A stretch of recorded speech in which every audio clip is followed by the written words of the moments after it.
Avant de vous dévoiler la tendance astrologique, pour cette semaine, je vais vous parler de Mercure. À peine plus grande que la Lune, la planète Mercure est la plus petite du système solaire, 20 fois moins massive que la Terre, c'est aussi la plus proche du Soleil.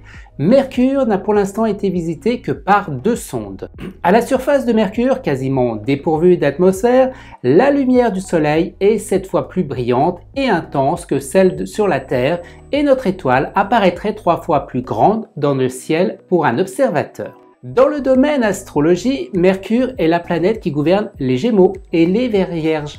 Dans un thème astral, elle a des influences bien évidentes. Chez les Grecs, la planète Mercure est incarnée par Hermès, le messager des dieux. C'est pourquoi on dit que Mercure est la planète de la communication.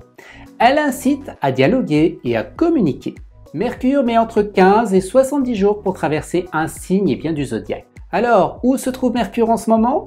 Mercure se trouve dans le signe de la Balance. Et lorsque Mercure est en Balance, elle a une aisance dans le rapport avec les autres. Mais attention, dès mardi, Mercure sera en mode rétrograde. Cette période peut être un peu plus difficile, alors essayez d'éviter les conflits, la communication agressive et favoriser la gentillesse. Les signes qui seront les plus touchés sont les signes d'air, les Balances, les Gémeaux, les Verseaux, mais aussi aux 2 signes en aspect favorable, les Sagittaires et les Lions.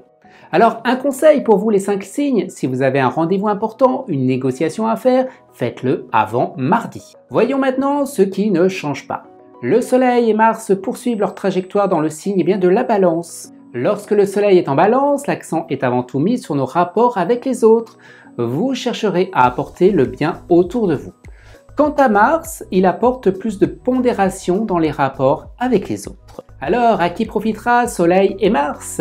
Nos signes d'air, les Balances, les Gémeaux, les Verseaux, mais aussi aux 2 signes en aspect favorable, les Sagittaires et les Lions. On termine avec la dernière planète rapide, celle de l'amour. Je veux bien sûr parler de Vénus. Vénus poursuit son cheminement dans le signe du Scorpion. Cette Vénus en Scorpion est très magnétique, très intense, passionnée, elle a une véritable profondeur des sentiments et est très attachée à la sécurité et c'est probablement la Vénus la plus possessive du zodiaque.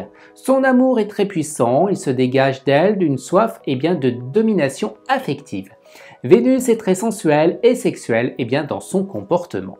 Alors, à qui profitera Vénus cette semaine ? Nos signes d'eau, qui sont les Scorpions, les Poissons et le Cancer, mais aussi aux 2 signes en aspect favorable, qui sont le Capricorne et la Vierge. Voilà, on a fait un petit tour des différentes planètes importantes de cette semaine. Alors avant de vous quitter, voici mon top 3 des signes de cette semaine.